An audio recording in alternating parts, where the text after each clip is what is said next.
a este acto. Queremos primero agradecerles a todas y a todos por asistir a esta presentación del libro Bordados de Paz, Memoria y Justicia, y que en el contexto de la presentación del libro vamos a tener durante un mes la exposición de los bordados de diversos colectivos de bordadores y bordadoras que algunos durante 3 años, algunos menos, algunos más, han venido recopilando las historias, los nombres de las víctimas de la violencia de Estado, de la supuesta guerra contra el narco. En fin, están varios colectivos que ahorita los vamos a mencionar, a los cuales también les queremos agradecer muchísimo el prestado de estos bordados, de estas historias, de este trabajo que han venido haciendo, desde hace tiempo, y que hoy los invitamos a que al terminar la presentación del libro se queden a verlos, a leerlos, a reflexionar al respecto, y que inviten a más personas durante este mes que vamos a estar del 7 de agosto al 7 de septiembre aquí en un museo maravilloso, solidario, y queremos agradecerle a Jorge Gálvez y a todo el equipo del Museo Casa de la Memoria Indómita que nos hayan permitido estar aquí semana tras semana y que hoy nos permitan hacer esta presentación y hacer esta muestra, que esperamos sea una muestra representativa, insisto, del trabajo de varios colectivos de bordadores y bordadoras. Vamos a inaugurar la muestra. Para ello le voy a ceder el micrófono a Alfredo López Casanova para que presente a nuestras compañeras que van a cortar el listón. Muchas gracias, compañeros, compañeras.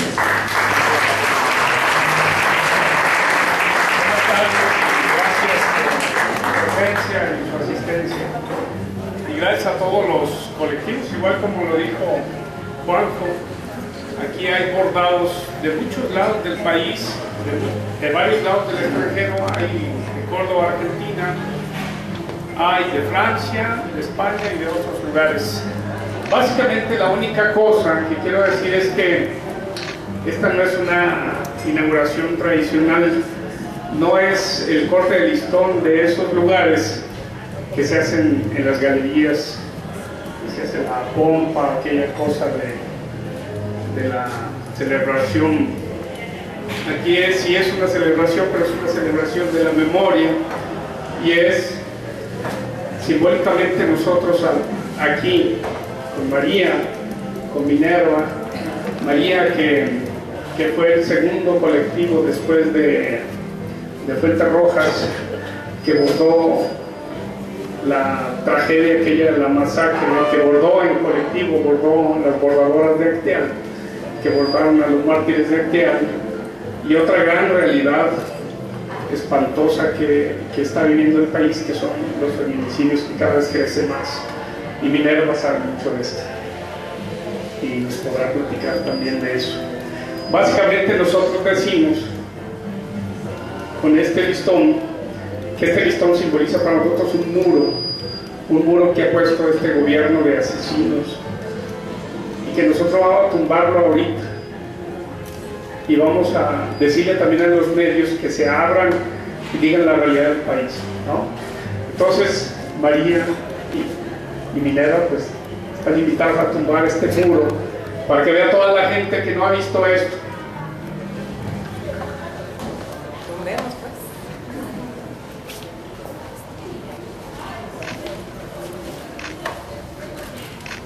Luego no se deja.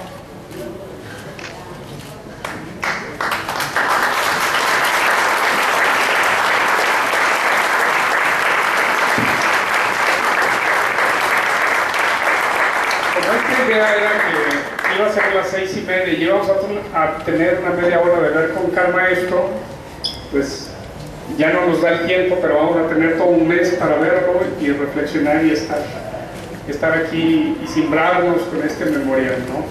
Compartirlo con los demás, decirle a los demás. Entonces invitamos pues a los que van a presentar el libro que pasa. Muy buenas tardes a todas y a todos. Qué bonito es ver el Museo de Casa de la Memoria Indómita lleno a reventar. Yo estoy muy agradecido por la invitación a presentar este libro y a esta salud. Y pues estoy muy contento pues de estar en la mesa con doña María, con Francesca, con Jaime, y finalmente también para poder hablar un ratito, debatir sobre este trabajo, sobre el libro, y pues como ya mencionó Alfredo, sobre estos tiempos aciagos que vive el país, ¿no? Y pues a pesar de que a veces se nos olvide y nos vayamos a tomar cerveza con los amigos o vayamos al cine, pues México sigue estando sumido en una espiral de violencias terrible. Y digo que se nos olvida porque a mí me hace recordar esta película La vida sin mí de Isabel Coixet, en donde la protagonista, que tiene cáncer terminal, pues de repente empieza a caminar por las calles, ve los aparadores, las luces, y reflexiona sobre pues, todos los estímulos que nos hacen olvidarnos de la muerte. En México tenemos estos estímulos pues, del consumismo, pero también tenemos que luchar contra la maquinaria discursiva del Estado y sus repetidoras. Hace poco salió en varios diarios que la violencia en Michoacán y en Tamaulipas se había reducido a su mínima expresión. Esta parece ser una de las frases favoritas del secretario de Gobernación, la violencia reducida a la mínima expresión. No sé qué significa eso, pero bueno, muchos, me consta, muchos se creen estos encabezados. Y los medios, pues en vez de discutir estas afirmaciones, pues a veces prefieren discutir sobre el nuevo look de la primera dama, si es más sexy, si es menos sexy, si es igual que Michelle Obama, en fin, estas cosas realmente importantes, ¿no? Y mientras tanto, pues la violencia la tiran a la nota roja, a la nota policíaca, donde pues se queda ahí totalmente descontextualizada, simplemente para que venda.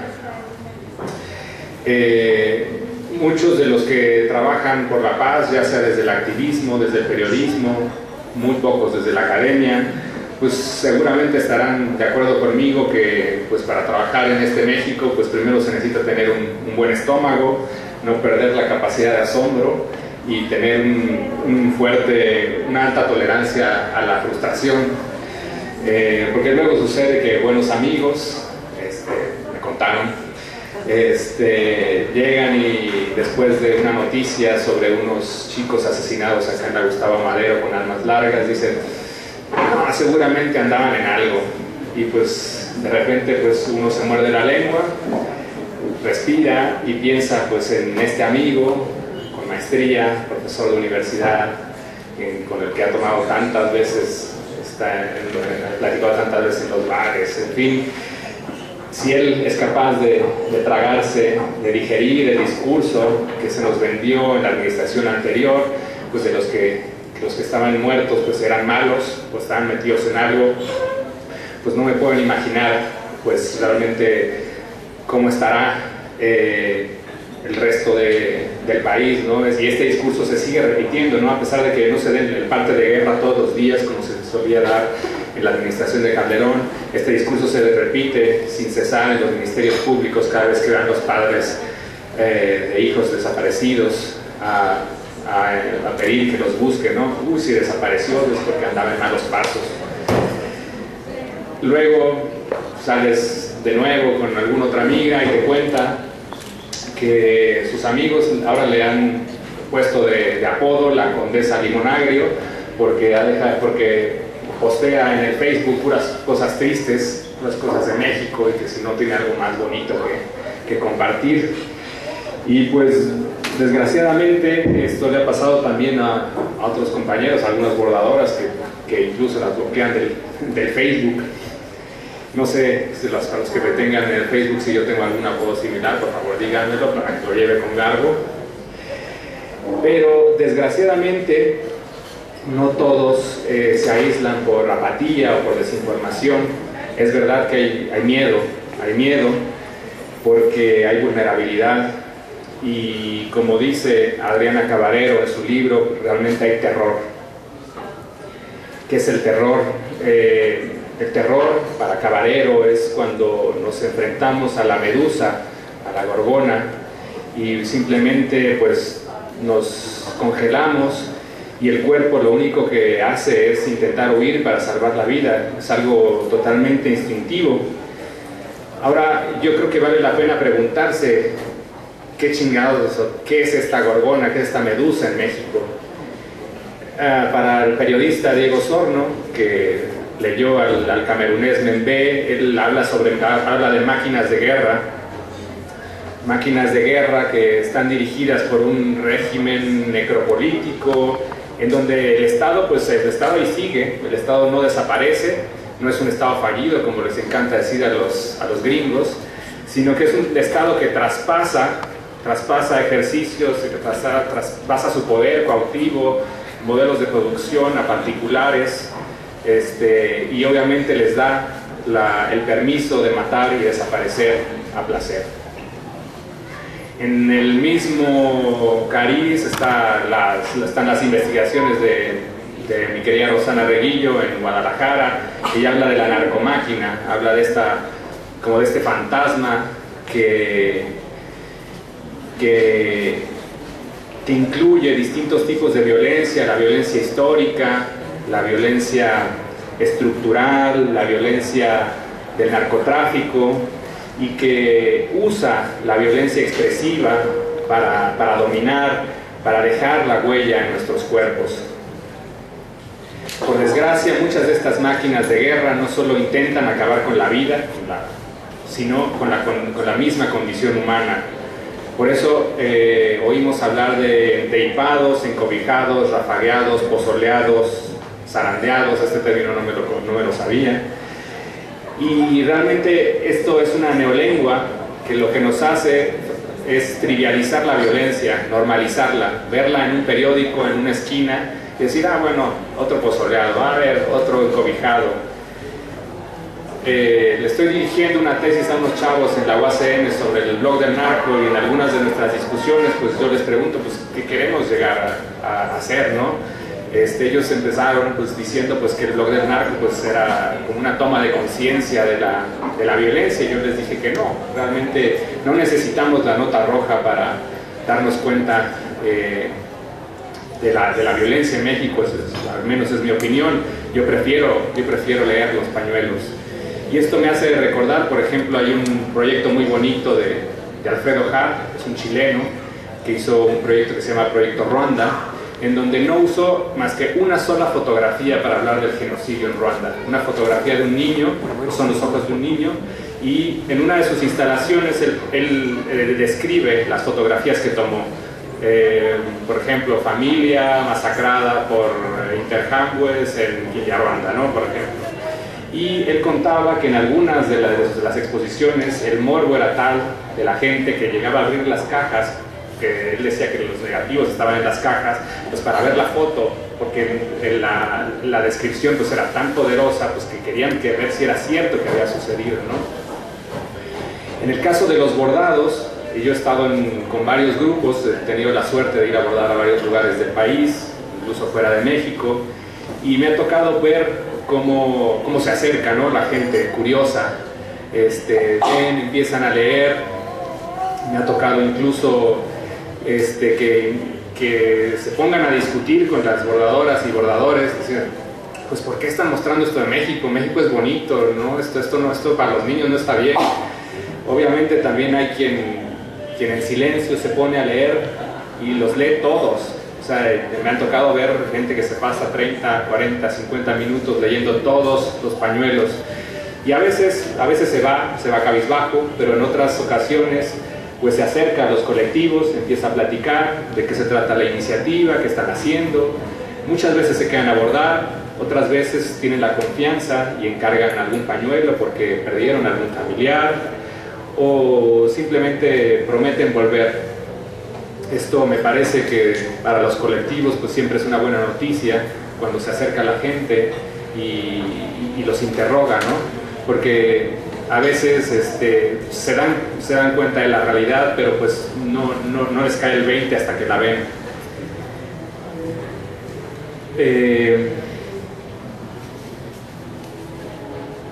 Yo creo, y aquí regresamos con Rosana Reguillo, creo que todos los grupos de bordados, desde Tijuana hasta Ciudad del Carmen, forman parte de esa contramáquina que ella habla, ¿no? De esa máquina que está intentando recuperar el espacio público, que está reconstruyendo la comunidad, que la narcomáquina empezó a deshacer, no desde 2006, sino desde hace varias décadas más.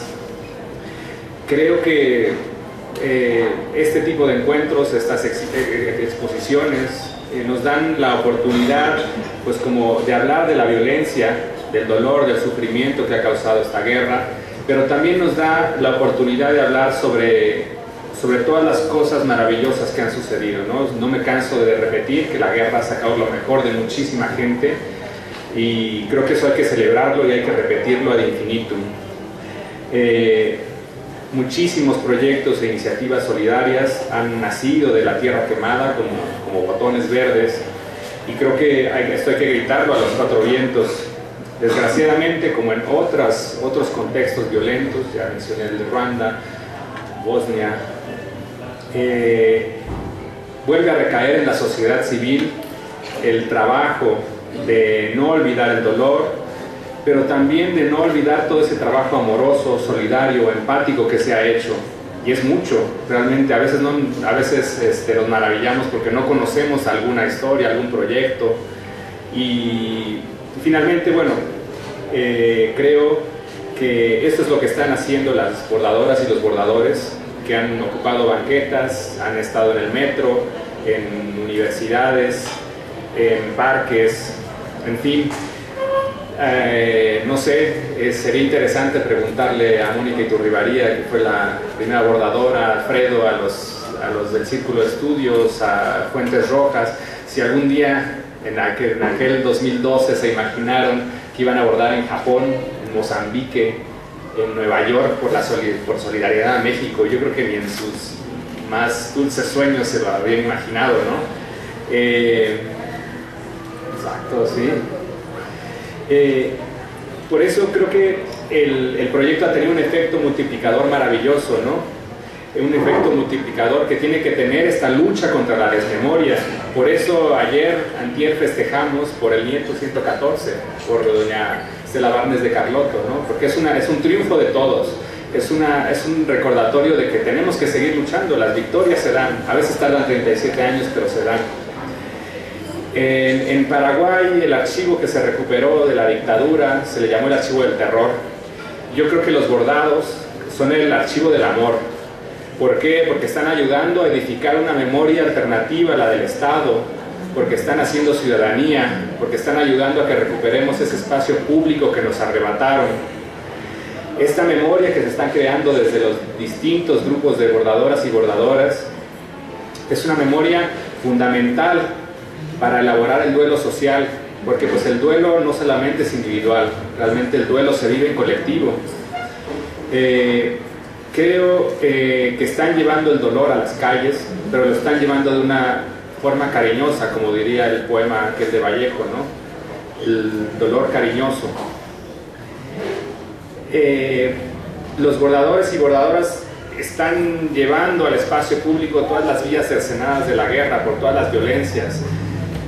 No están haciendo la diferencia que, por ejemplo, hizo la administración de Felipe Calderón cuando sacó su base de datos de fallecimientos por presunta rivalidad delincuencial, ¿no? Incluso llegó a decir que el 90% de todos los que habían sido asesinados pues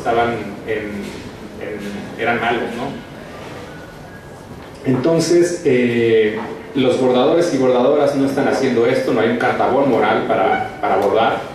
Se bordan soldados, se bordan sicarios, se bordan sexoservidoras, se bordan niños, migrantes, campesinos, policías. Realmente están haciendo todo lo posible para que todas las vidas sean capaces de ser lloradas públicamente, no solo las importantes, no solo Juan Camilo Muriño, no solo, por ejemplo, el alcalde de Santiago, Delmiro Cavazos, no solo el hijo de Alejandro Martí, no solo Juan Francisco Sicilia. Creo, y esto también es algo maravilloso, que se han abordado casos pues, que ni siquiera en la prensa han salido. Por ejemplo, el caso de, bueno, este sí salió, pero realmente por una periodista que estuvo allá, el caso de Juan Diego Benítez, el hijo del fundador de la radio comunitaria de Lubianos, un niño asesinado por un comando. Alguien abordará este caso, igual en Hermosillo, en Morelos, y lo maravilloso es que se abordará de manera diferente. Se abordará en distintos contextos, en distintos lugares, con distintas técnicas, incluso con distintos hilos. ¿Por qué? Porque cada grupo de bordados es diferente y qué bueno que son diferentes. A veces hay diferencias, pero pues creo que los une este hilo de amor, este hilo de empatía, y creo que este hilo que une desde Montreal hasta Japón no debe ser obviado, no debe ser olvidado. Creo que también hay que celebrar, por ejemplo, que haya un pañuelo en el Albert Museum en Inglaterra. Hoy subieron unas fotos en Facebook. Hay que celebrar que haya investigadoras que estén hablando de los bordados. Hay una desde el arte, Katia Olalde, hay otra desde la sociología, Cristina Reyes. Incluso en Holanda, una compañera de la Cruz Roja me dijo que quería llevarse esta iniciativa a Ucrania. Y creo que tiene que hacerlo. Ojalá pudiéramos bordar también por Gaza, por Siria. Creo que el fenómeno del bordado por la paz ha superado a sus creadores y creadoras, y qué bueno, es como una serie de semillas que van volando hacia el viento y pues que se están posando pues en tierra fértil, ¿no? Por ejemplo, a mí me gustaría que quedara en una escuela, ¿no? Que se empezara a bordar en las prepas, en las secundarias, porque algún día tendremos que explicarles a nuestros niños, a nuestros adolescentes, qué chingados pasó en este periodo y por qué no hicimos nada, y que mejor que se vayan enterando por los bordados, y no por los bordados como en las escuelas religiosas, ¿no? Donde las monjas obligaban a las niñas a bordar, sino un bordado sin machismo, un bordado plural, libre, en donde se incluye en la educación cívica. Creo que hará que los chavos se den cuenta pues, de que todos somos vulnerables en este México, de que todos somos asesinables, desaparecibles, pero también, y esto es muy importante, que todos somos fundamentales, que todos podemos hacer una diferencia. Y ya para terminar y darle la palabra a mis compañeros de mesa, quería citar a Juan Goytisolo, que es un video muy pequeñito, que si lo buscan en YouTube, es sobre la biblioteca de Bosnia, que fue destruida en la guerra de los Balcanes. Y Goytisolo dice: si nuestra época ha alcanzado una interminable fuerza de destrucción, hay que hacer la revolución que cree una indeterminable fuerza de creación, que fortalezca los recuerdos, que precise los sueños, que corporice las imágenes. Y eso es lo que están haciendo las bordadoras y bordadoras de este país y del extranjero. Muchas gracias.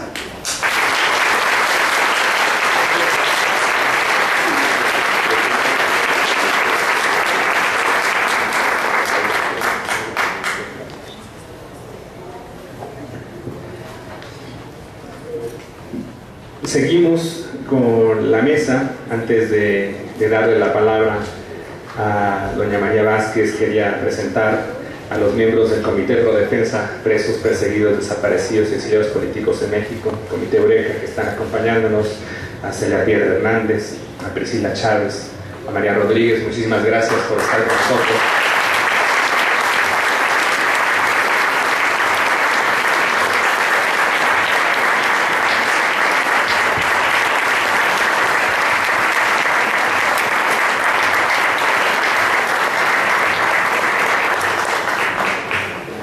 Y pues ahora sí, sin más, yo le doy la palabra a doña María y le agradezco mucho estar aquí desde Acteal.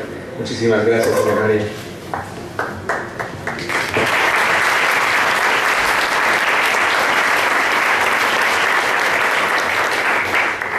Compañeros y compañeras, muy buenas tardes.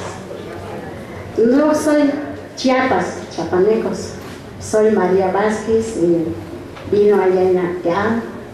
y soy sobreviviente cuando pasó la masacre en Acteal.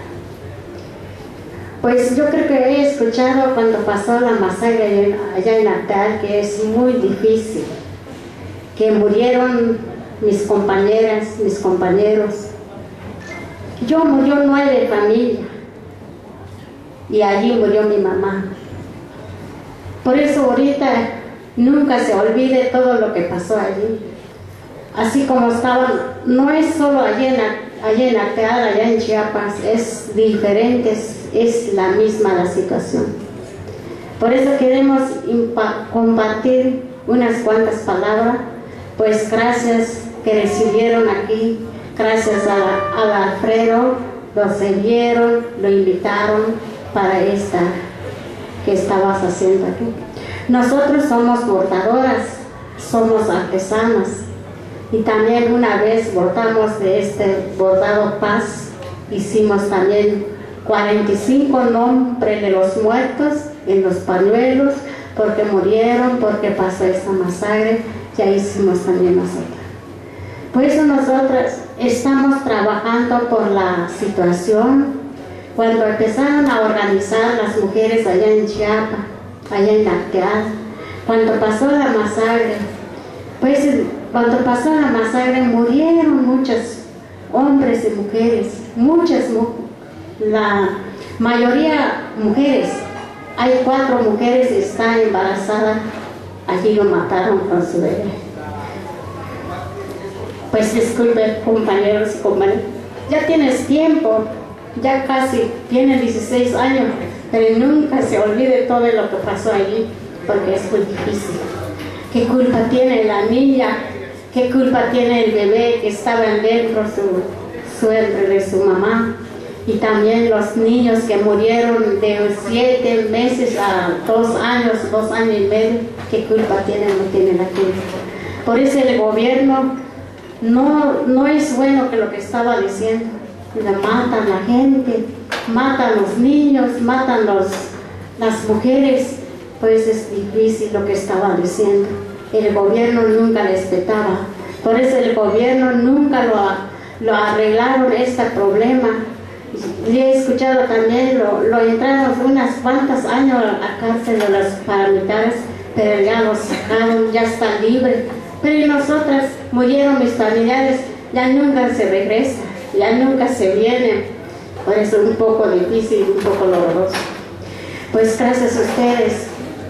Aquí traemos un poco de artesanía. Nosotros empezamos a trabajar por medio de la situación cuando pasó la masacre, porque llegaron muchos desplazaron, salieron hombres y mujeres. Ya no pueden vivir en su casa, ya no pueden ver su casa, ya no pueden ver su cosecha. Allí lo robaron todas las cosas, lo quemaron la casa. Por eso, ¿cómo van a vivir la gente? Pues las mujeres organizamos un poco cómo van a vivir, porque nosotras somos una organización, las abejas, allá en Acteal. Por eso nosotros estamos en una resistencia, no ha recibido el apoyo de los gobiernos. Aunque estaba diciendo el gobierno, las abejas te va a recibir el apoyo, dice, pero no es cierto. Estamos en una resistencia. Nosotros caminamos, organizamos, aunque las mujeres mucho las mataron allá, pero nunca se acabaron. Las mujeres estamos organizados cómo van a vivir, cómo van a luchar, no solo para abortar, ni solo para buscar dinero, también tenemos que luchar, tenemos que caminar donde nos podemos encontrar la paz por nosotros, compañeros y compañeras.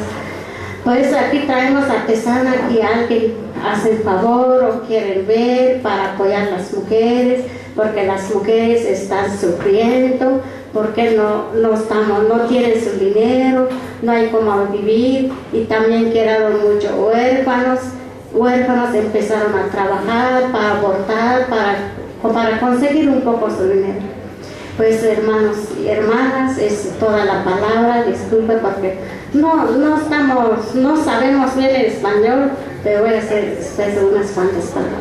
Es toda mi palabra, compañeras y compañeros.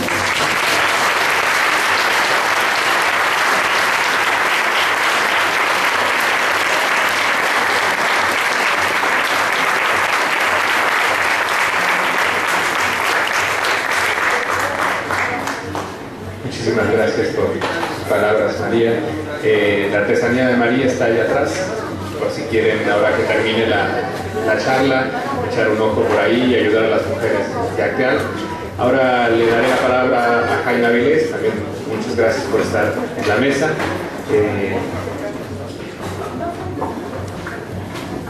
Muchas gracias. En primer lugar, muchísimas gracias a doña Rosario Ibarra de Piedra, que está en Monterrey, y desde aquí yo quisiera mandarle un saludo muy cariñoso. Ella fue muy importante en mi carrera como periodista, porque cuando yo empezaba, ella estaba también de alguna manera empezando, y nos tocó hacer muchas cosas juntos por los desaparecidos de aquella etapa de la Guerra Sucia con Echeverría y con López Portillo. Estoy hablando de 1975, 76, por ahí, hace ya un buen rato. Muchas gracias a todos ustedes por estar aquí. Muchas gracias a los organizadores de este evento por invitarme.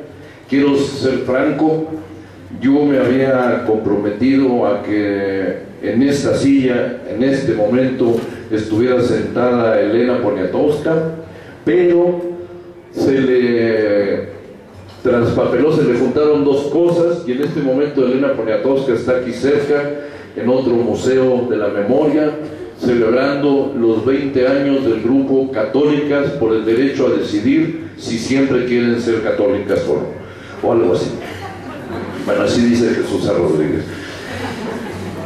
Quiero decirles que desde que supe que tenía que hablar aquí, he estado pensando acerca de lo que significa un pañuelo. ¿Para qué es un pañuelo?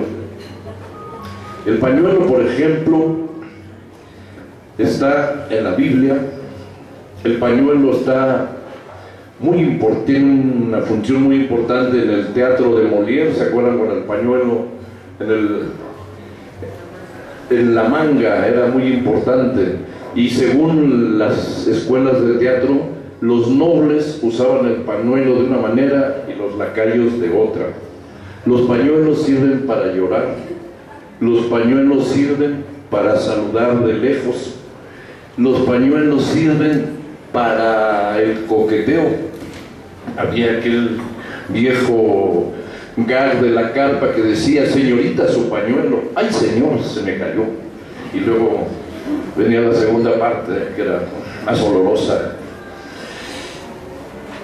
El pañuelo ha estado presente siempre, pero en estos momentos, estos pañuelos nos recuerdan la tragedia que vive la humanidad en México, porque es una tragedia universal, y esta tragedia que nos ha caído encima como una maldición desde hace más de 20 años, desde la época de Salinas de Gortari,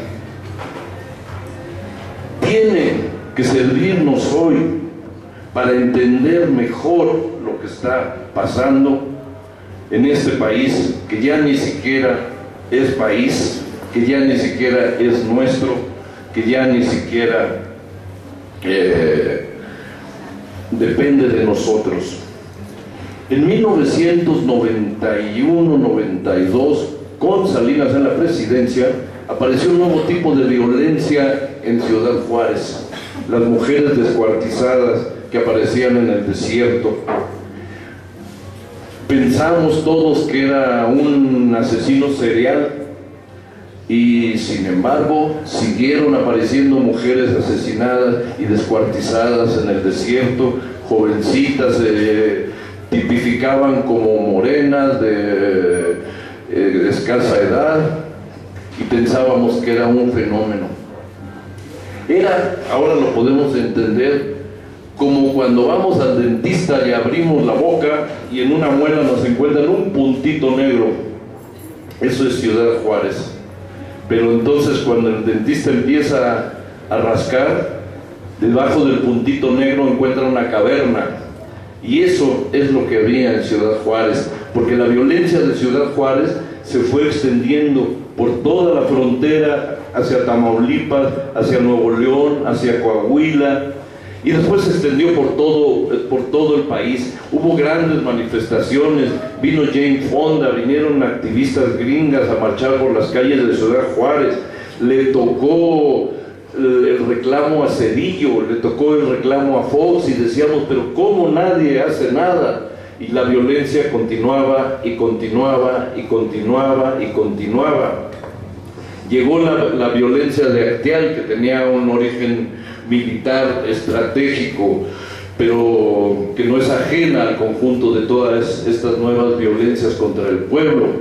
Y hoy tenemos que el segundo responsable de la matanza de Acteal, que es Emilio Chaifet Chemo, es el secretario de Educación, ni más ni menos, un asesino que mientras se preparaba la matanza, él posaba en la prensa y decía que se había cambiado el peinado, que como no podía bajar de peso iba a cambiar de apariencia de otro modo. Esos insultos nos siguen doliendo y nos siguen indignando, pero hoy estamos en una situación mucho más compleja. Podemos entender que toda esta violencia, y aquí discrepo con el compañero, no es por el narcotráfico. Ya no nos podemos quedar ahí. Ese es un capítulo del sexenio pasado. En el sexenio pasado pensábamos que Felipe Calderón le dio el palo al avispero y que salió y que se armó un relajo y que era una violencia incontrolable y que la muerte y el horror se dispersó por todas partes por la irresponsabilidad de un borracho, etcétera. No es cierto. Todo era parte de un proyecto, y ese proyecto consistía en buena medida en sembrar el terror en las zonas donde hay petróleo y donde hay gas, en las zonas que ahora, limpiadas de alguna manera, como buena parte de Tamaulipas y buena parte de Veracruz y buena parte de Coahuila y la frontera, la parte de Chihuahua y muchas otras regiones de México donde hay minería, y muchas otras regiones de México donde hay recursos como el uranio y como el petróleo que están en la selva de Chiapas, donde están nuestros hermanos los zapatistas. Todo esto está en función de las reformas que acaban de aprobar en el Congreso de la Unión, que es el Congreso de la Unión de los hijos de la chingada, que se pusieron al servicio de los gringos, al servicio de las petroleras, y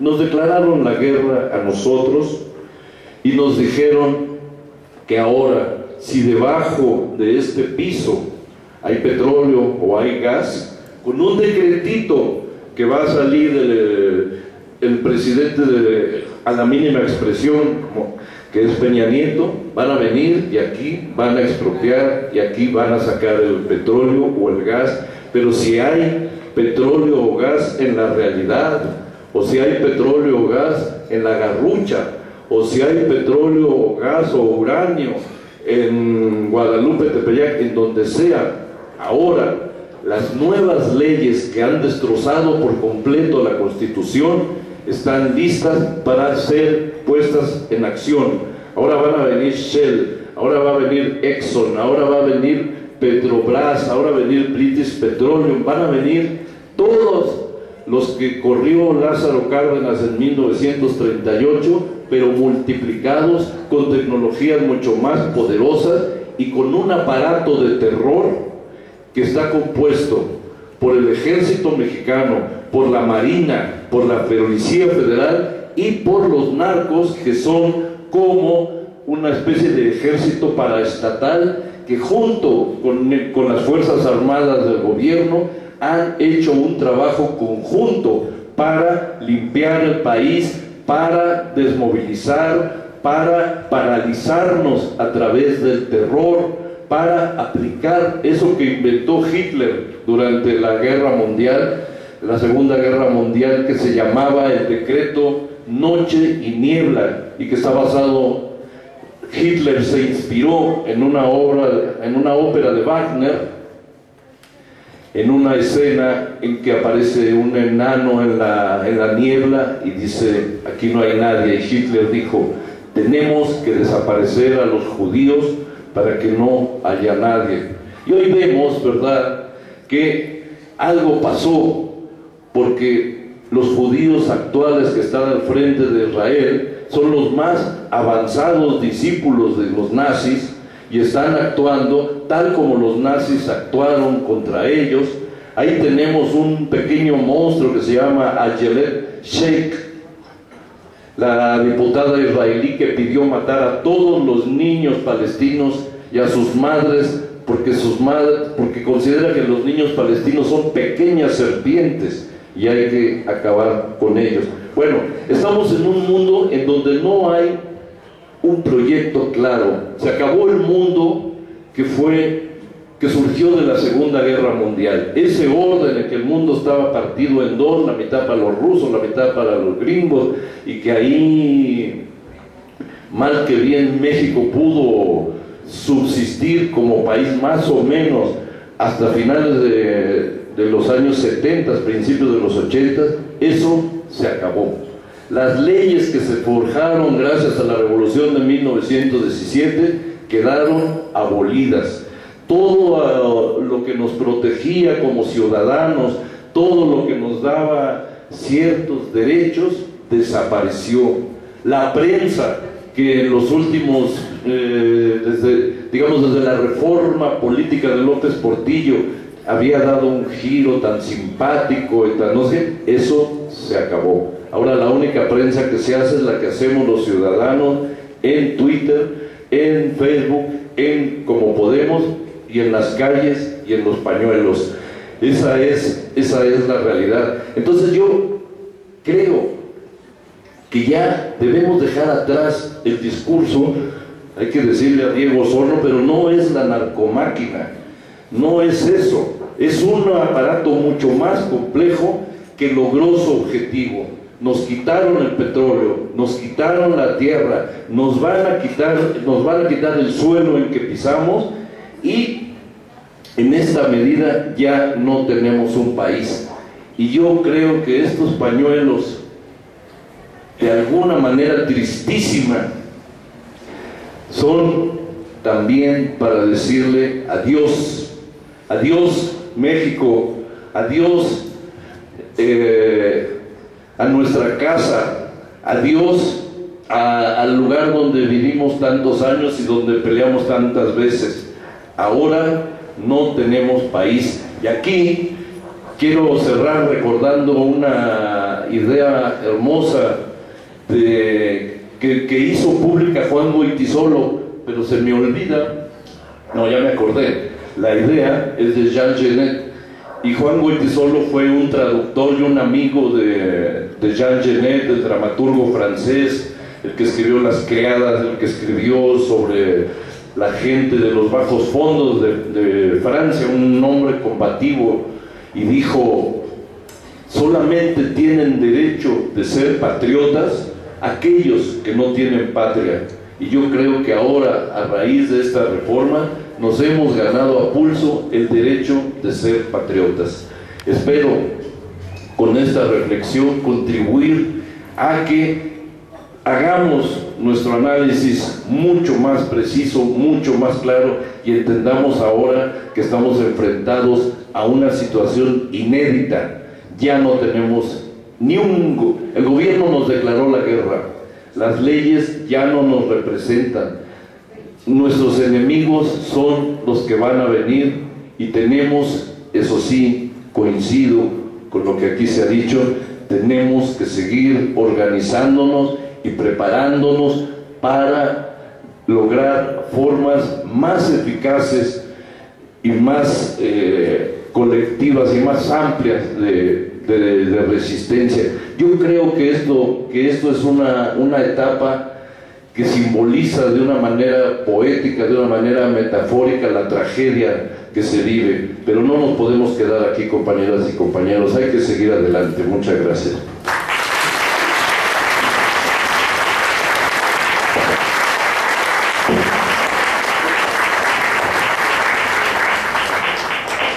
Muchas gracias, Jaime. Antes de darle la palabra a Francesca, quisiera también darle la bienvenida a Indalecio Benítez. Lo nombré en mi intervención. Por favor, no sé si quieres dar algunas palabras.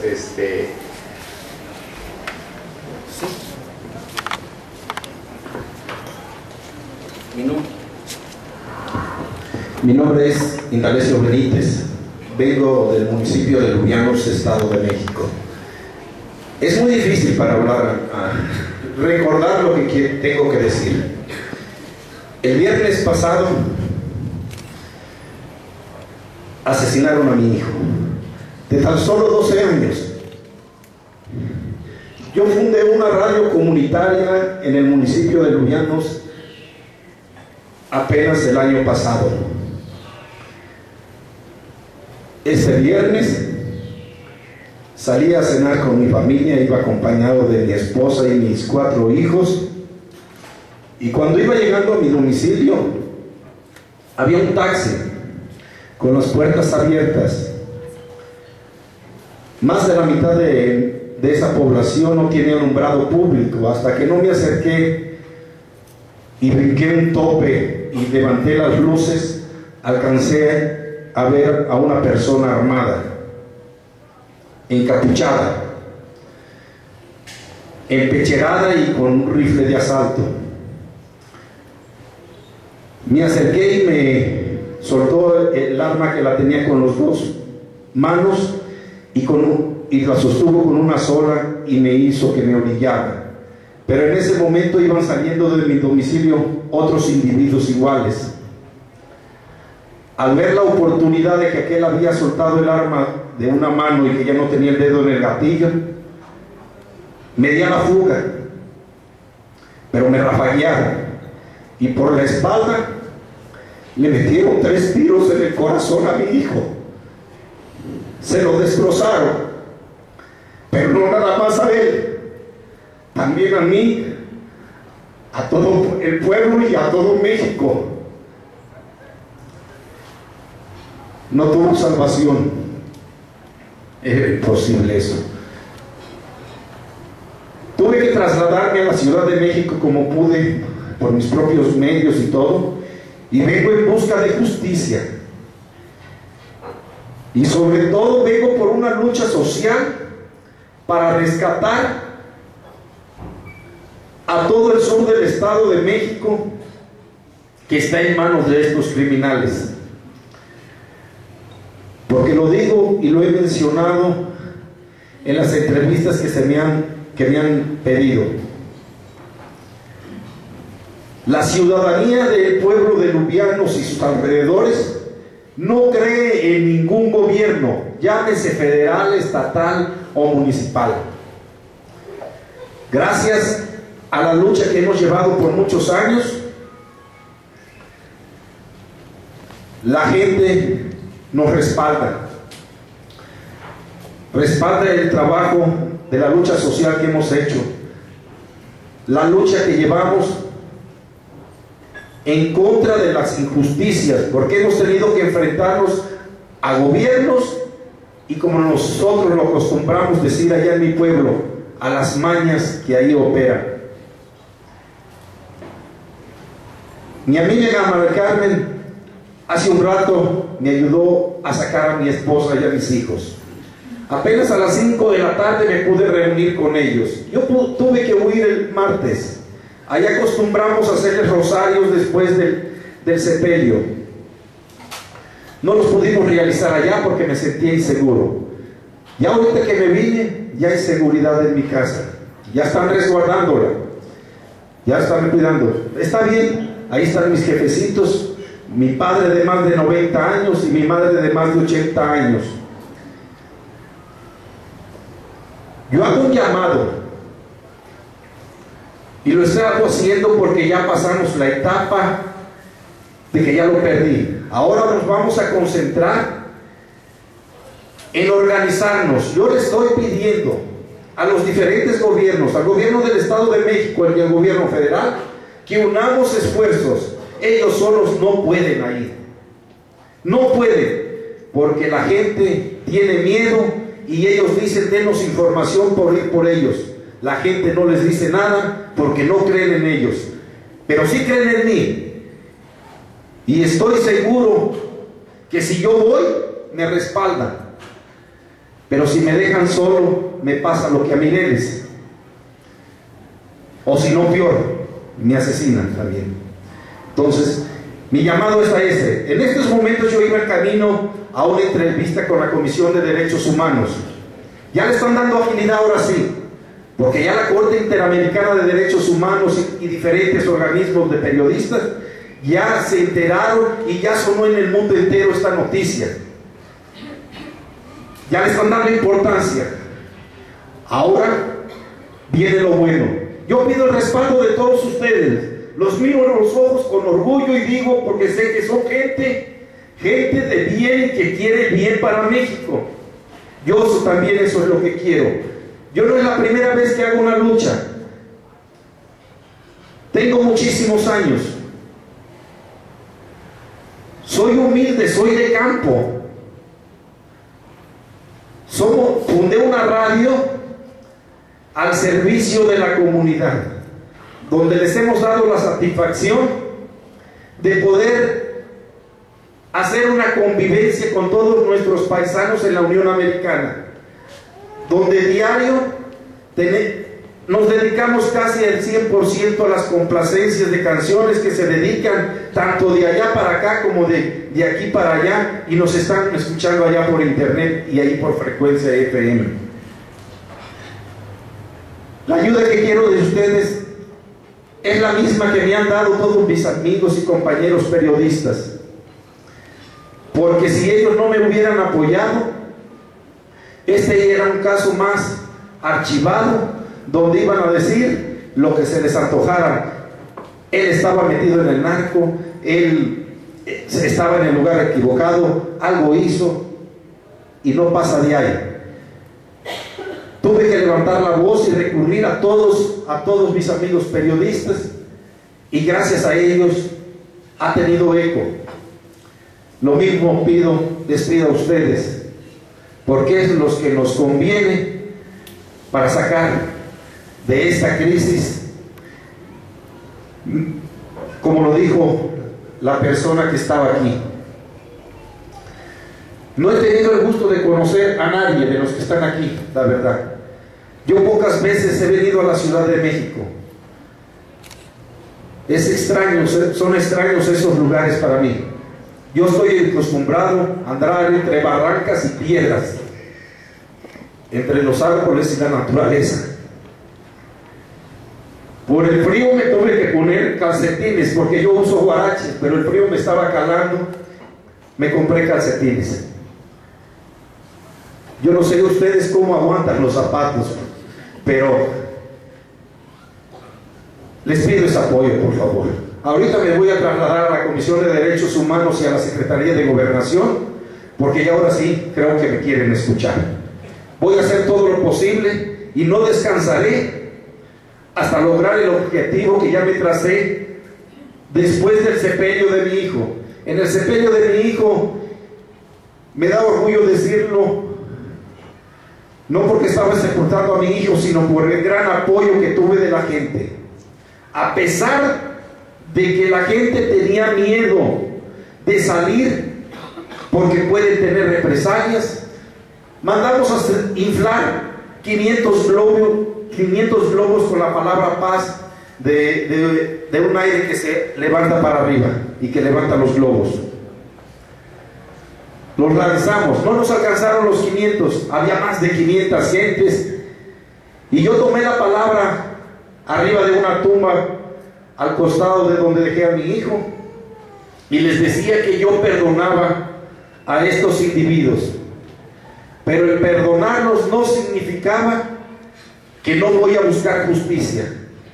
Voy a buscar justicia y voy a luchar por liberar a todos los pueblos del sur del Estado de México de estas personas que no tienen corazón, no tienen sentimientos, y que no se sientan ningún sentimiento ni nada para para asesinar o para atemorizar a quien les estorba. Muchas gracias, yo me paso a retirar y les vuelvo a pedir, difundan la noticia, porque cuando se cacaranquean las cosas es cuando hacen caso, porque si yo me hubiera quedado callado fuera un archivo muerto. Muchas gracias.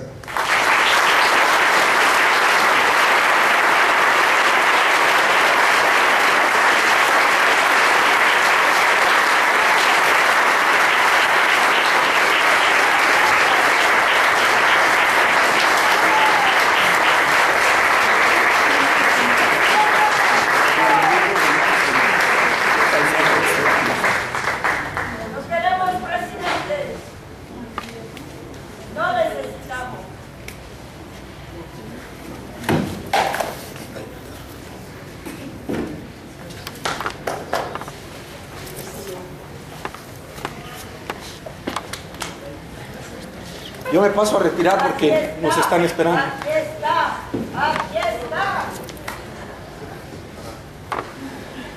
Mi casa. La buena voz. Hoy, hoy. Vamos a mandar los pañuelos. Gracias.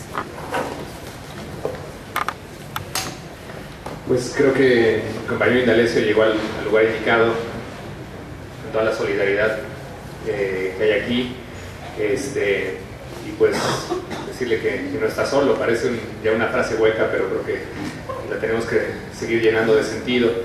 Y pues bueno, para terminar, pues quiero darle la palabra a Francesca, que es parte de este libro. Su texto es realmente acompaña muy bien lo que es el trabajo del bordado y contextualizar toda la violencia México. Francesca.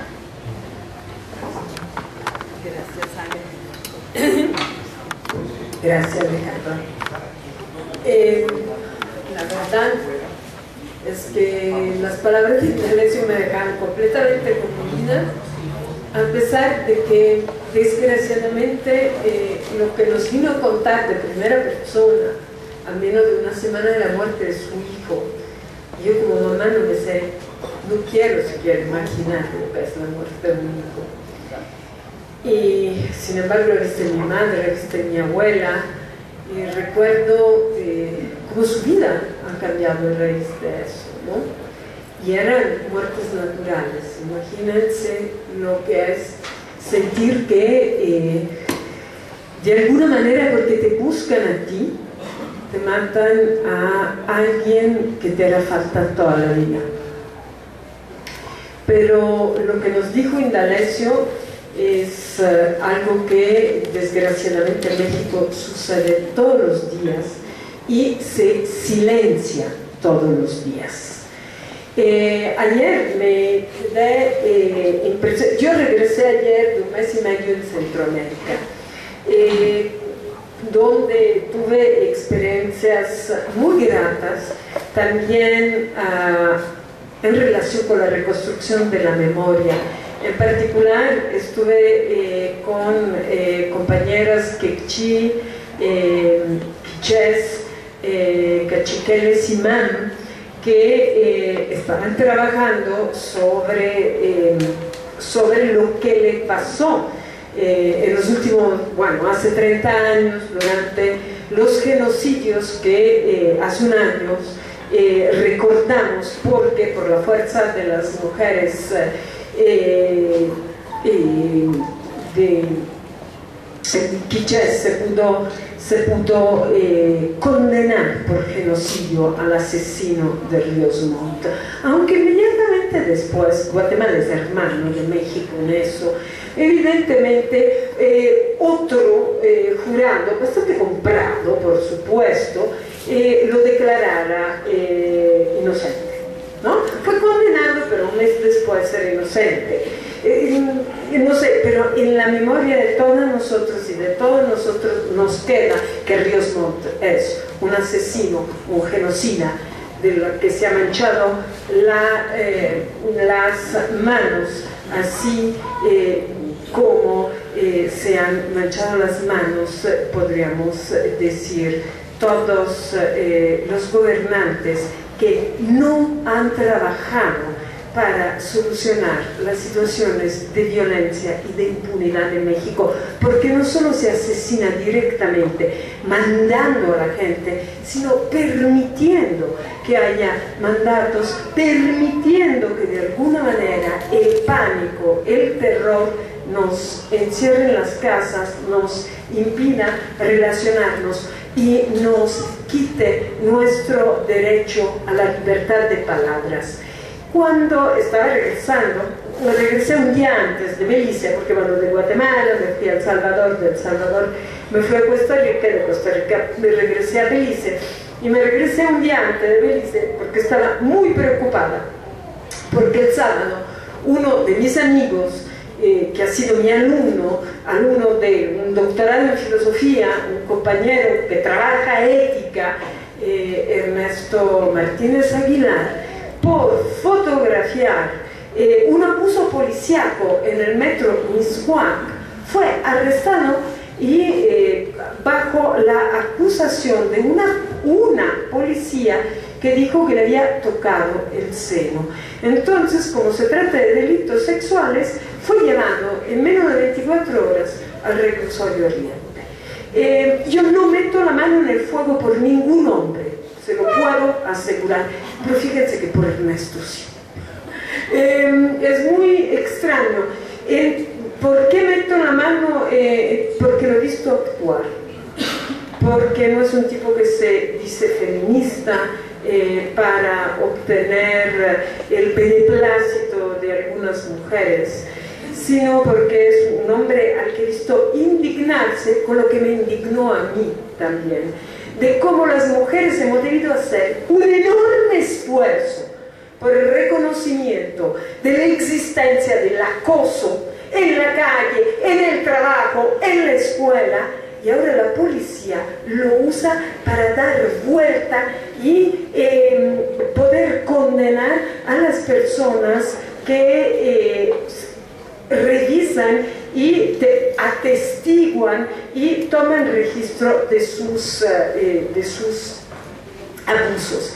Lo peor de esto es que, como lo sabemos que la policía lo usa, ahora hay abusadores que apenas nosotros denunciamos, dicen que al final de cuentas lo hacemos para hacerle el juego a quien sabe qué asquerosa segundo fin, ¿no? Como por ejemplo ha sucedido en la UACM. Entonces es una situación espantosa. ¿Y qué sucedió con Ernesto? Con Ernesto sucedió que todas y todos, sus amigas feministas, sus amigos del movimiento social, sus maestras y sus maestros, Gustavo Leiva desde el Ecuador, yo regresando, todos escribimos carta, nos pusimos a denunciar una situación terrible y ayer la policía retiró su falsa denuncia y Ernesto pudo salir.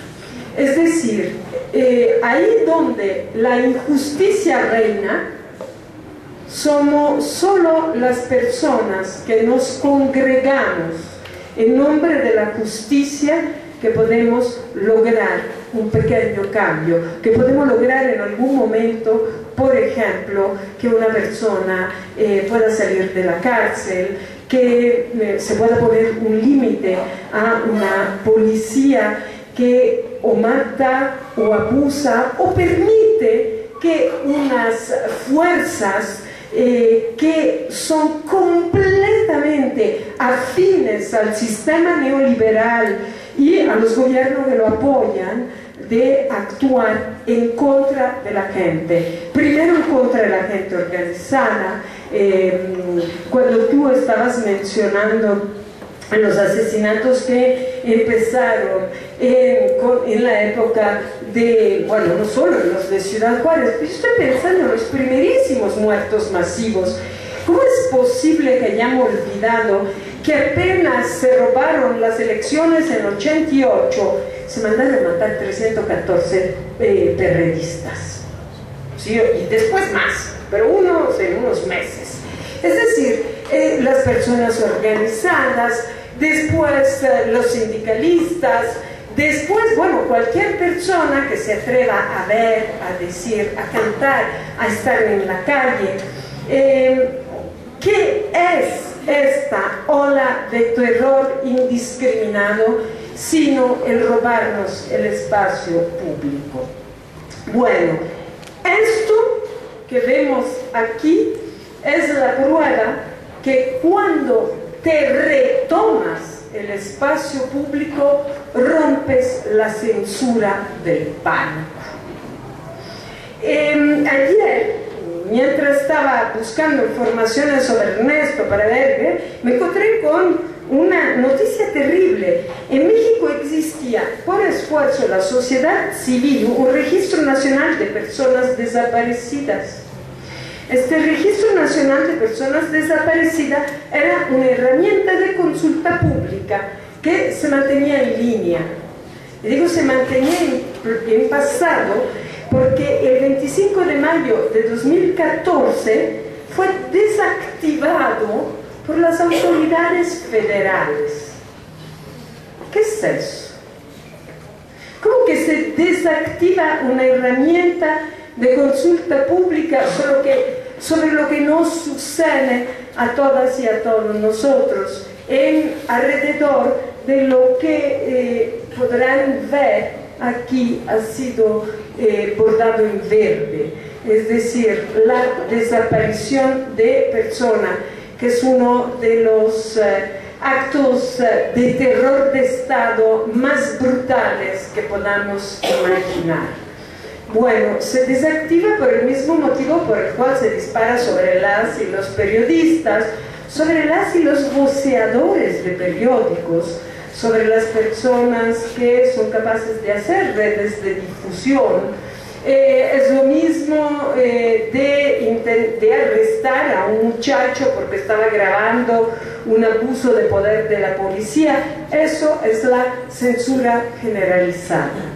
Esta censura generalizada que debería ser de alguna manera el juego no de un olvido momentáneo que es indispensable, Alejandro, para la vida, sino una desmemoria construida sobre las cosas que son fundamentales para la vida. El momento de olvido sirve para la memoria, sirve para reponernos, sirve porque la vida, al final de cuentas, no puede quedarse detenida en el momento del horror. Debe ser también recuerdo, construcción colectiva, retejido, o si prefieren, surcido, como surcido de nuestro tejido social. Cuando conocí a las primeras y primeros compañeros de Bordando por la Paz, ahora hace más de 2 años, la verdad es que nos conocimos en encuentros en los cuales nos buscábamos, ¿no? Las y los artistas para la memoria por la paz, las y los artistas contra el horror que veíamos, en favor también de causas sociales que apoyábamos. Y cuando me empezaron a contar qué era este proyecto, de repente me encontré junto con hombres y mujeres bordando yo también.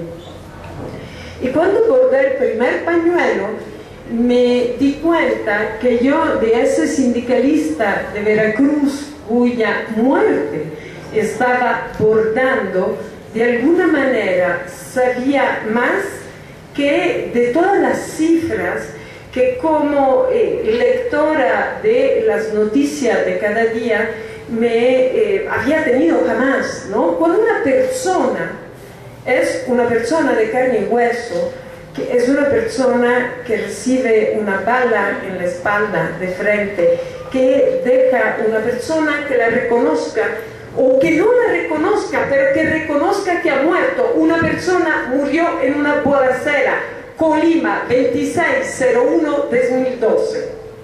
No sabemos nada más de él, sabemos pero que era una persona, no un número.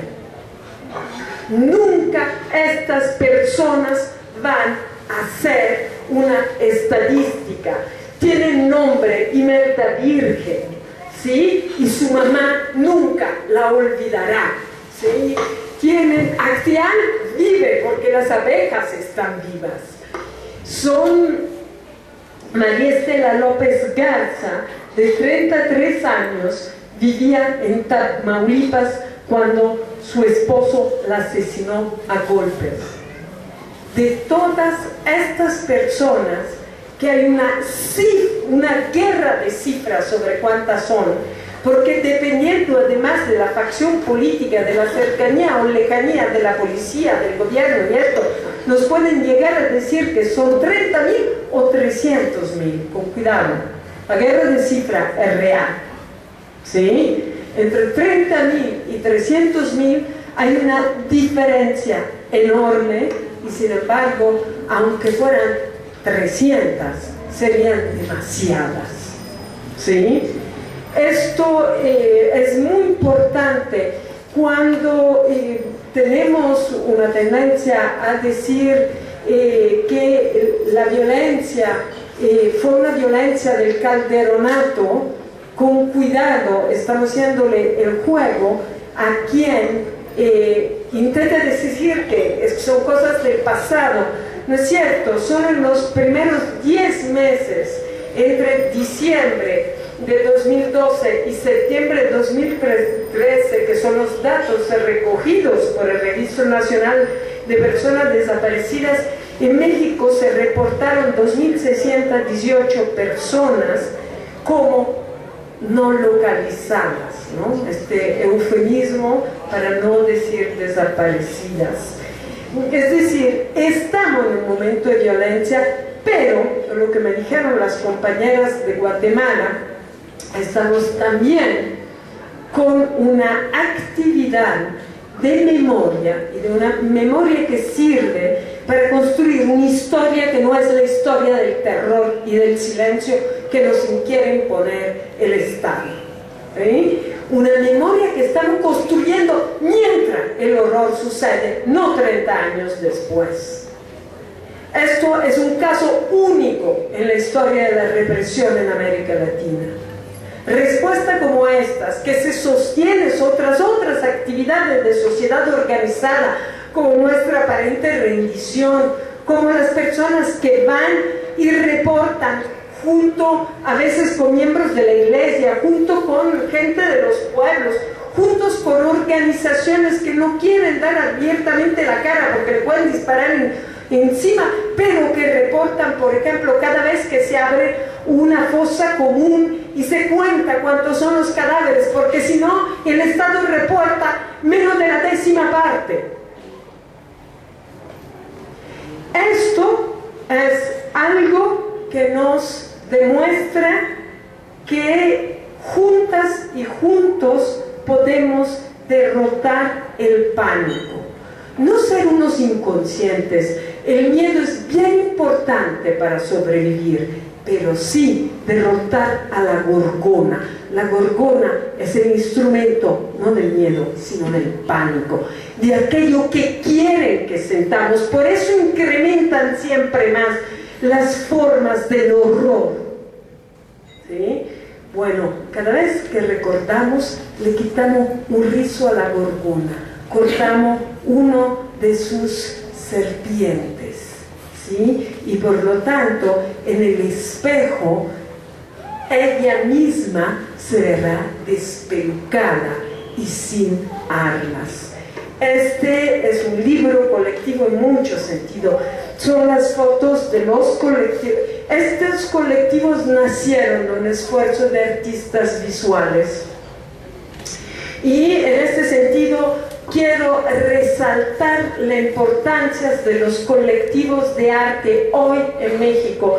Estoy pensando en todos los colectivos de bordadoras y bordadores de la calle, que hoy son grupos de todas personas, de cualquier persona que habiéndolas conocido se ha unido a bordar, ha traído pañuelos, ha llevado aros agujas, hilos, ¿no?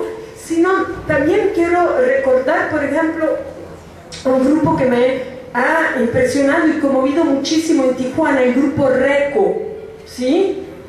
Recortar, reconstruir, reconciliar. ¿Reconciliarnos con quién? Con el pozolero, mangos. Reconciliarnos entre nosotras y nosotros. Reconciliarnos porque en un momento determinado, en el dolor absoluto, podríamos pensar que nuestra vecina es culpable de no haber sido capaz de defender a nuestros hijos mientras gritaba.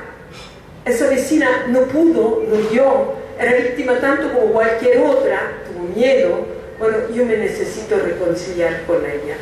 El haber hecho del espacio del pozolero un espacio de reunión y paz en un barrio de Tijuana que tenía un vínculo solidario porque era un barrio mixteco, de migrantes mixtecos, pero un barrio mixteco, con fuertísimos vínculos comunitarios entre sí. Un barrio que el gobierno de Calderón agredió de tal forma como yendo a encarcelar a todos sus dirigentes porque se estaban enfrentando a que le pusieran en su propio territorio barrial una maquila coreana. Cuando apresaron a estos dirigentes que mantenían, bueno, pues como todos los dirigentes de los pueblos originarios son personas que tienen una fuerza que le concede el propio colectivo para que trabajen en pos de los otros y sean reconocidos como tales. En ese momento, cuando estos dirigentes fueron apresados, es cuando se mete el pozolero. Después de lo cual, entonces el Estado dice, ah, sí, pero esos como eran aviadores, ¿entienden la perversión de cambiarte el juego? Por eso, bordar un pañuelo que dice 30 de enero de 2012, Monterrey, 2 hombres cuyos motes eran el camarón y el hámster fueron ejecutados mientras estaban sentados en sus mecedores al interior de una vivienda en la colonia Madero. ¿Sí? Esa es una verdad que nos quieren ocultar. Eso es lo que nos quieren ocultar cuando nos dicen que un barrio profundamente cohesionado es donde viven los bandidos, los asesinos, los pozoleros. No, es porque lo desmembraron que ahí se pudieron infiltrar los asesinos y los pozoleros.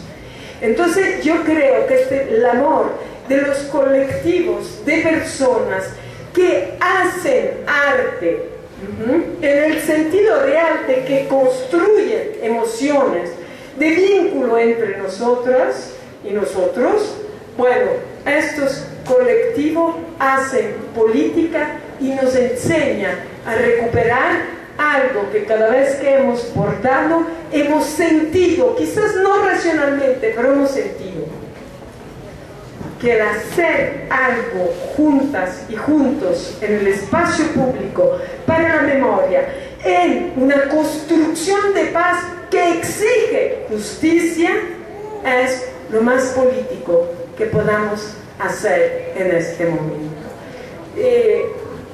Hay mucho trabajo solidario en este libro. Las 2 Alejandras, las diseñadoras, que trabajaron por meses para hacer un libro muy bello, todos los colectivos que donaron sus fotos, la editorial a la que solo le pudimos pagar 1000 ejemplares, pero nos dio 1200, Gabriele Coquena, que corrigieron el texto y las galeras. Hay por lo menos una veintena de personas que compraron las obras que donó uno de nosotros para poder financiar este libro. Hay una veintena de personas que dieron dinero además, obviamente, de las personas que están aquí adentro, este libro es el esfuerzo de todas y de todos y tiene una razón de ser. La memoria debe ser memorializada, debe ser dicha y redicha para hacerse nuestra. Así como jamás dejamos de mencionar a Acteal, porque fue uno de los momentos de la vergüenza más fuerte del inicio de la serie de asesinatos y también una venganza de débiles y de cobardes, porque eso fue Acteal frente a la fuerza de un pueblo organizado en paz. Entonces tampoco vamos a dejar de nombrar las 30.000 o más bien 300.000 personas muertas, asesinadas, desaparecidas, ninguneadas, cuya justicia ha sido pisoteada, y lo estamos haciendo hoy.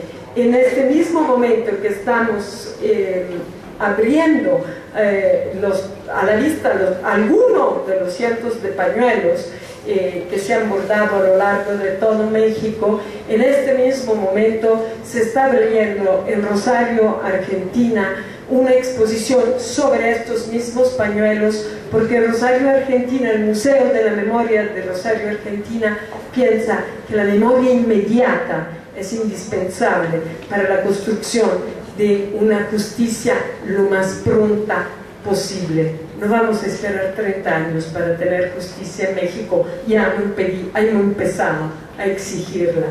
Muchísimas gracias.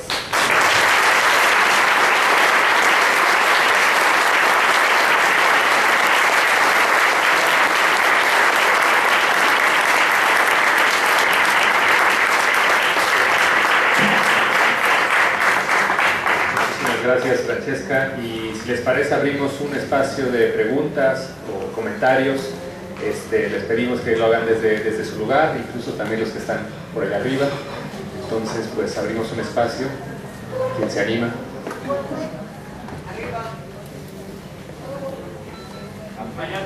Por favor. Yo soy defensora de derechos humanos. Algunos me conocen como Agua en Movimiento. El último caso que se me presentó hace 3 días es un soldado acusado de asesinato de sus superiores, de sus inmediatos superiores. Quisiera saber cómo pongo en contacto con alguno de los colectivos, con la familia de este soldado.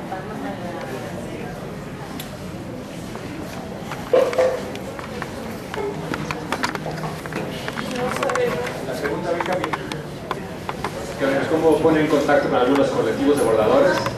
Bueno, ahorita si quieres nos puede dar el nombre, y pues cualquier colectivo yo creo que estará gustoso, bueno, de bordar el caso. Nosotros lo ponemos en la página, hay grupos en Facebook, tiene su cuenta de Twitter y con gusto lo pasamos a los colectivos. ¿Alguien más?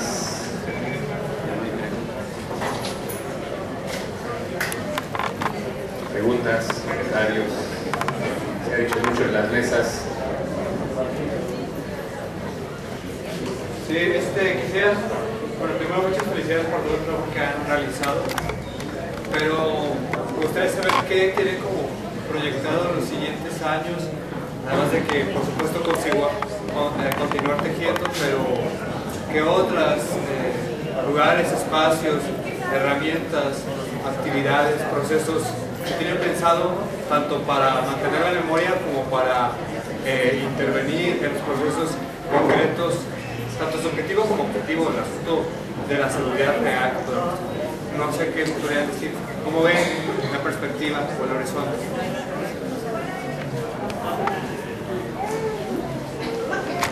Mira, desgraciadamente hay más casos de muerte que tiempo y bordadoras y bordadores. Creo que los grupos siguen abriéndose En cualquier lado se puede hacer un colectivo de bordadoras y bordadores y después ponerse en red y en vínculo con todas las demás, los demás espacios de encuentro, y hay muchos lugares donde todavía no hay bordadoras y bordadores. La mayoría de los grupos lo hacen en espacios públicos porque es un hecho político recuperar el espacio público para la memoria de todas y todos nosotros. Pero obviamente cualquier movimiento como el bordado en colectivo, que miren, es un espacio de mucha reflexión, de mucha introspección, además que de mucha construcción de colectivo. De ahí surgen otras actividades que, al ser autónomas, también surgen de las necesidades y las capacidades del mismo colectivo. Aquí no hay una organización piramidal, aquí es todo horizontal y todo autónomo. Sí. Bueno, ya que pues, este libro está basado, el tema central es esto de los bordados, y que mencionaste un poco el grupo del que había surgido todo, ¿no? Bueno, dos cosas. Uno, me gustaría, si pudieras comentar más de dónde surgió, hablas de unos artistas plásticos, quisiera saber un poco sobre eso más. Y una segunda cosa, me gustaría saber si tú bordas, dónde bordas para ir a dar una vuelta ahí, algo así. Bueno, también, no sé si en tu libro abordas como la parte de cómo surge el movimiento de Fuentes Rojas, que es en acompañamiento a Javier Sicilia un poco, y que, bueno, ahí Jaime nos estuvo acompañando en algunas reuniones, en alguna pulquería de insurgentes, en donde surge la propuesta un poco de los bordados. Y bueno, es que de pronto yo no me sentí reflejada ahí, no soy artista visual, yo soy abogada, y habemos economistas, habemos sociólogos, habemos artesanas de Coyoacán, y de pronto no nos escuché, solamente escuché un movimiento de artistas visuales que no es mayoritario, que el movimiento, espero lo hayan retomado, surge de la indignación colectiva por lo que está ocurriendo. Y bueno, sí, yo soy bordadora desde hace 3 años, soy abogada, busco personas desaparecidas, busco migrantes desaparecidos y no me vi ahí, ¿no? Entonces, solamente preguntar si venimos ahí también. Este colectivo de Fuentes Rojas que pues empezó acá, nada más. Allá tenía la respuesta. El inicio inicia sobre experiencias que son de todo el continente, desde las mujeres chilenas que hace 30 años empezaron a diseñar las arpilleras y todo, desde las tejedoras guatemaltecas que cuando empezaron los movimientos por la paz hicieron una enorme bufanda que entrelazó a enteros pueblos, desde una memoria colectiva, nuestras madres, nuestras abuelas que bordaban el pueblo desaparecido, su propia tristeza, su incapacidad de expresarse de otra forma, teniendo negado que el bordado es arte, y es arte femenino que hoy hombres y mujeres están recuperando. Se crean o no se crean artistas, quienes bordan hacen arte. ¿Sí? Hacen arte aunque no se digan artistas, y hacen arte porque recuperan la memoria, y eso es emoción. ¿Sí? Y por supuesto, el primer grupo se forma a raíz del movimiento de Javier Sicilia, que es un movimiento de indignación frente a una violencia a la cual nadie ponía límites. Y la primera acción de Fuentes Rojas fue teñir de rojo el agua de Fuentes. La primera acción le fue muy bien, fue muy visible la tintura del agua de las fuentes de ¿cómo se llama? De la plaza de Bellas Artes, donde ese enorme performance, que es arte visual, de teñir de rojo las fuentes para demostrar que estaba en un baño de sangre, tuvo un enorme éxito. Fue seguido por la prensa, fue visto por la gente, intervino la policía y hubo muchas cosas. Y la segunda ya empezó a diluirse y a no verse porque encontraron muy fácilmente que cambiando el agua de una fuente se acababa con la acción. Y allí, en colectivo, las personas que habían acompañado estos primeros performances se fueron organizando en algo que terminó siendo, recuperando a artistas oaxaqueñas, recuperando a las artilleras chilenas, recuperando la memoria de las abuelas, recuperando las denuncias que hacían personas que buscaban dónde inscribir los datos sobre la muerte de personas que estaban recogiendo. Se pensó bordar en un principio en rojo, ¿sí? Y se bordaba en rojo porque el rojo es el color de la sangre, se bordaba en rojo porque el rojo era el rojo de las fuentes rojas, pero muy pronto otros colectivos, y esto es un colectivo de colectivos, ¿sí? Otros colectivos decidieron, por ejemplo, bordar en verde los nombres de las personas desaparecidas porque está la esperanza de encontrarlas con vidas, y el verde es la esperanza. Hubo otras personas que bordaron en negro porque estaban de luto, ¿sí? Por las personas desaparecidas. Y finalmente hubo algunos colectivos, como el colectivo de Bordando Feminicidios, que decidió bordar de una manera específica el morado y además con la mayor belleza posible y en primera persona. Yo, fulana de tal, he sido asesinada por sultano de tal en tales condiciones, porque todas somos la voz de la denuncia, que es también la voz de quien no tiene defensores en el sistema legal. Entonces, creo que hay un origen muy claro en el movimiento por la paz y la dignidad, que hay una abertura y que hoy los colectivos son cada vez mayores. Hay un colectivo en México que se reúne en la plaza de Coyoacán, creo que todos los domingos a las 12, en la fuente de los Coyotes, que es un colectivo que borda todos los domingos. El colectivo que se reunía aquí en la calle de Madero, que era todos los sábados, ya ahora borda en cambio en ocasiones más esporádicas. Y después aquí mismo está el colectivo que borda las y los periodistas y la gente de prensa. Y en cambio hay colectivo en diversas ciudades, pueblos de todo el país.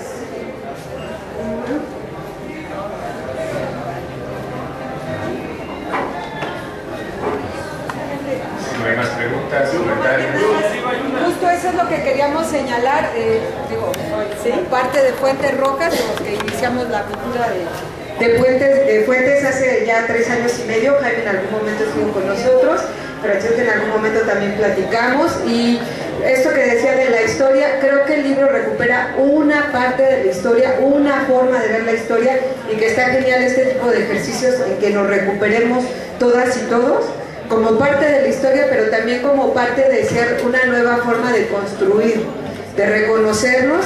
Y ya me da mucho gusto porque veo también muchas personas que han bordado con nosotros alrededor de 3 años y medio que iniciamos, y efectivamente hay una cantidad inmensa ya de colectivos en otros países, en otros idiomas, en otras lenguas, incluso aquí en el país se está bordando en otras lenguas indígenas, y eso es, finalmente somos víctimas todos y todas y todos de un esquema de violencia permanente que nos han hecho creer que es la única manera de relacionarnos, y eso es lo que hay que romper. Y lo que quería mencionarles es invitarlos, porque nosotros desde hace 3 años y medio efectivamente bordamos en Coyoacán, junto a la fuente de Coyotes, todos los domingos de 12 del día a 3 de la tarde. Ahí ustedes verán los pañuelos colgados, no hay ningún problema, pueden acercarse. De repente llega la policía y nos quiere quitar, pero ya también nos organizamos, los músicos, todos ya saben de qué va la iniciativa y entre todas y todos nos cuidamos, porque sí ha habido momentos de tensión y también con el cambio de gobierno y que el delegado,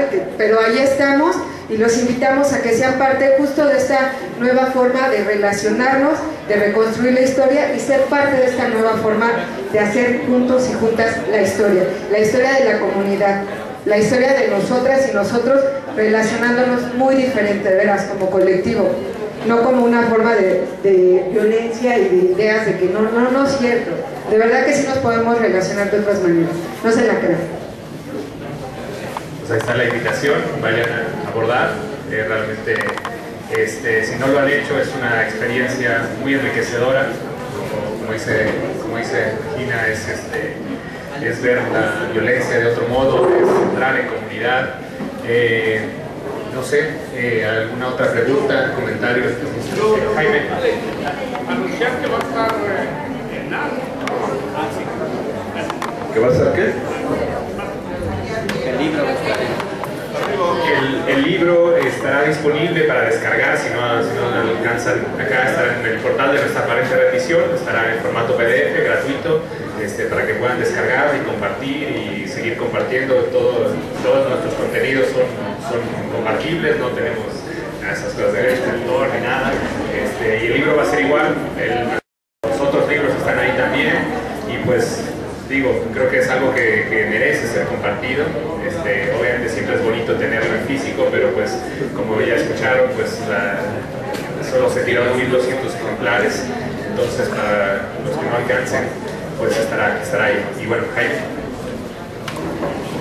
Solamente para hacerles una muy cordial invitación a todos ustedes y a todas ustedes, porque el próximo miércoles a las 6:30 de la tarde, en la calle de Andrés Bello, número 29, Polanco, una zona de Polanco que está pegaditita a Reforma, el señor licenciado Felipe Calderón Narcofosa va a presentar su libro Retos y Soluciones para un País, el libro de sus memorias durante su infernal sexenio.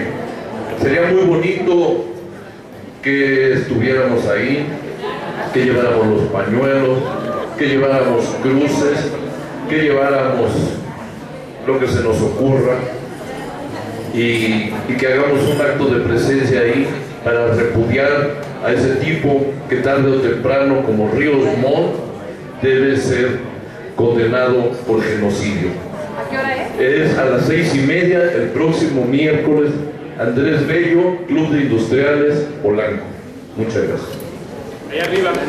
Ayer por la noche tuve el gusto de enterarme de una noticia sobre una doctora de allá de Zamora, Michoacán, que fue mutilada de los cerros y de las nalgas, y las autoridades dicen que no pasó nada.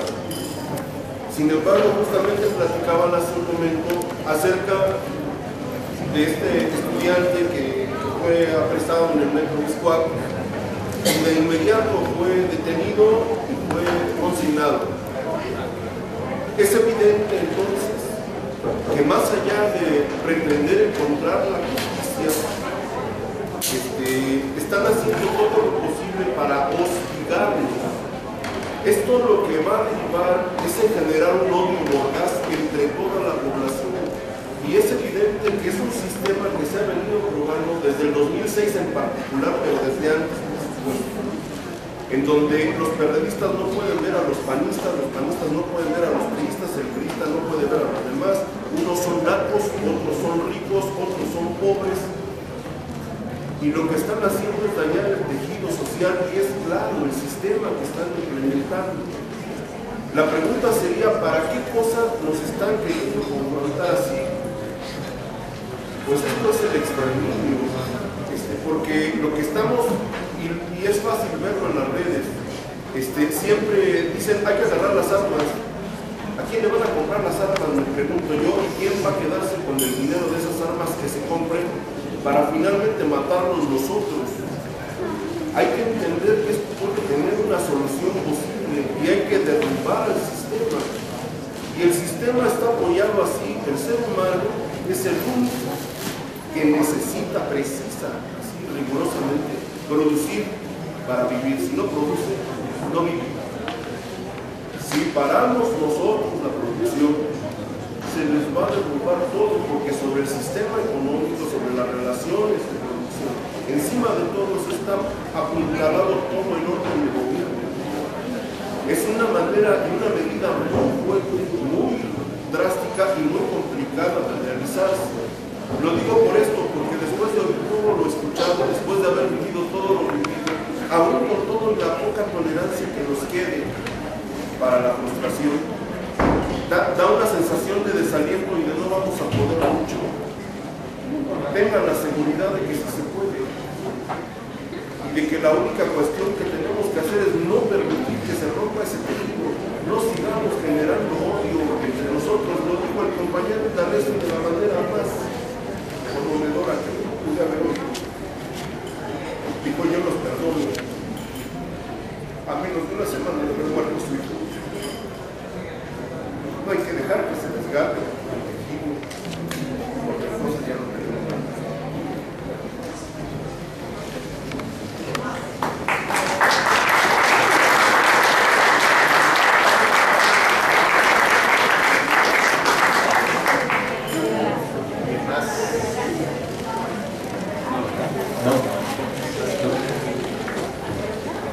Ya no hay más preguntas, ¿verdad? Bueno, pues vamos a dar por terminada la presentación del libro, sin olvidar que este memorial ha sido posible gracias a todas y a todos los compañeros, a todas y a todos los bordadores, a todos los colectivos, a todos los colectivos que pudieron prestar sus bordados para hacer esta muestra, y que va a durar un mes, del 7 de agosto al 7 de septiembre, y que lo importante pues es que invitemos también a más compañeros, compañeras a reflexionar, a bordar, a reconocernos, a reconstruir el tejido social que nos permite precisamente el bordar. Ya lo mencionaron. Insisto, no hubiera sido posible sin la participación de varios colectivos, en general de todos.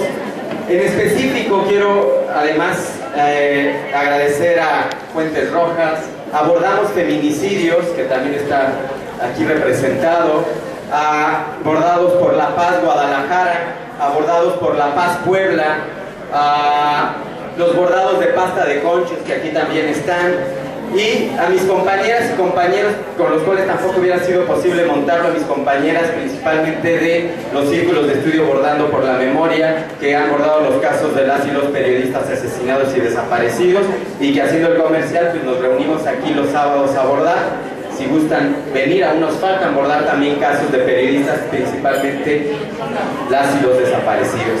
Quiero agradecerle a Jaime, muchas gracias por acompañarnos, Jaime Avilés, a María Vázquez, que está ya por allá. Si alguien gusta adquirir algún producto de alguna artesanía de Chiapas, será muy agradecido. Alejandro Vélez, que nadie lo presentó, una disculpa, Alejandro Vélez, y a nuestra querida Francesca Gargalo, y a todos y a todas ustedes, muchas gracias.